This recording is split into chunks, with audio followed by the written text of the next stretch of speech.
I am in my neighbor's yard to film this Forsythia because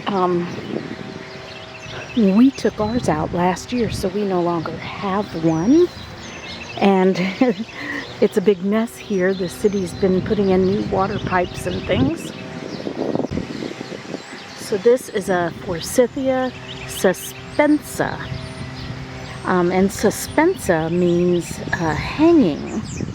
And his is cut back pretty well, so you don't get the sense of hanging. But when these are let to go, the branches, you can kind of see it with this branch, how it comes and sweeps all the way over to here.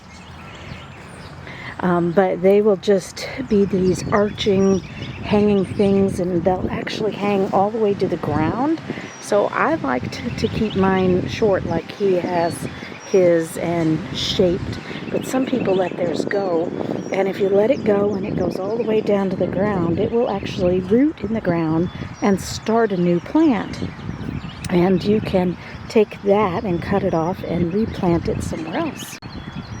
The genus is named after William Forsythia, who died in 1804 and was a Scottish botanist and royal head gardener. So I guess he gardened for the Scottish royal people, and he was the head gardener, so he had people underneath him.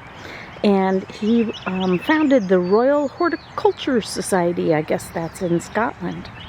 So the Forsythia is a fast-growing shrub, being as they are everywhere. You'd think they'd be native to America, but they're not a native plant. So as soon as the blooms are done in the spring, you need to prune this shrub back. This shrub blooms on new growth the next spring. So that is, after you prune the shrub, it will begin growing quickly. And then this new growth is where the new flowers will come forth the next year.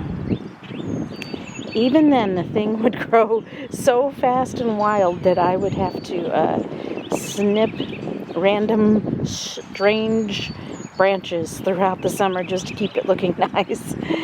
I think I'm the rare person that wants my Forsythia to look ornamentally perfect.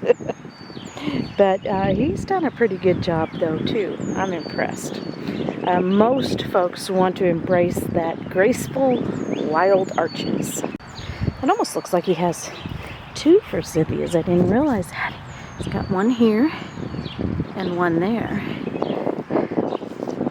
Very pretty.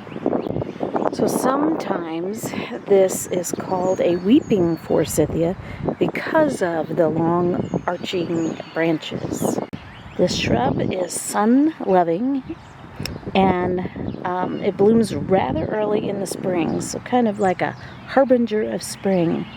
There are other varieties or species of Forsythia, including hybrid ones, but being as I've removed mine from the yard, I did not want at this time to study those differences.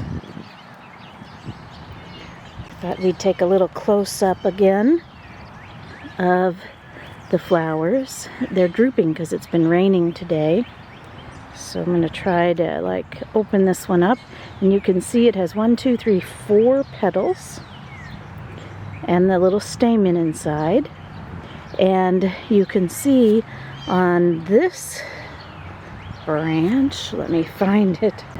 On this branch here, it's already budding out this year. So even before the flowers are done flowering, it's branching out with green.